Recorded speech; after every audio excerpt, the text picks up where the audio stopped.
பாளையங்கோட்டையில் மாவட்ட அளவிலான கூடைப்பந்து போட்டியில் வள்ளியூர் கிங்ஸ் மெட்ரிக் பள்ளி அணி முதலிடம் பெற்று கோப்பையை வென்றது.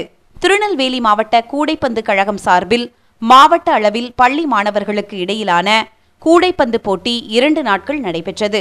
பாளையங்கோட்டை அண்ணா விளையாட்டு மைதானத்தில் நடைபெற்ற இப்போட்டியில் வள்ளியூர், சங்கரன்கோவில், பாளையங்கோட்டை, திருநெல்வேலி பள்ளிகளைச் சேர்ந்த 6 அணிகள் பங்கேற்றன. இறுதிப் போட்டியில் வள்ளியூர் கிங்ஸ் மெட்ரிக் பள்ளி அணியும் பாளையங்கோட்டை விடுதி விளையாட்டுக் கழக அணியும் மோதின. இதில் 56-33 என்ற புள்ளி கணக்கில் வள்ளியூர் கிங்ஸ் அணி முதலிடமும், பாளையங்கோட்டை அணி 2வது இடமும், பாளையங்கோட்டை தூய சவேரியார் பள்ளி அணி 3வது இடமும், சங்கரன்கோவில் ஏவிகே மெட்ரிக் பள்ளி அணி 4வது இடமும் பெற்றன. தொடர்ந்து நடைபெற்ற பரிசளிப்பு விழாவிற்கு கூடைப்பந்து கழக மாவட்ட தலைவர் மோகன் தலைமை வகித்தார். வெற்றி பெற்ற அணிகளுக்கு தொழிலதிபர் செல்வராஜ் பரிசு கோப்பை வழங்கினார். செயலர் தங்க மாரிமுத்து, பொருளாளர் ஜெபஸ்ரீ, ஒருங்கிணைப்பாளர் சரவண முத்துக்குமார் உள்ளிட்டோர் பங்கேற்றனர்.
நீங்கள் பார்த்துக் கொண்டிருப்பது உங்கள் கதிர் டிவி.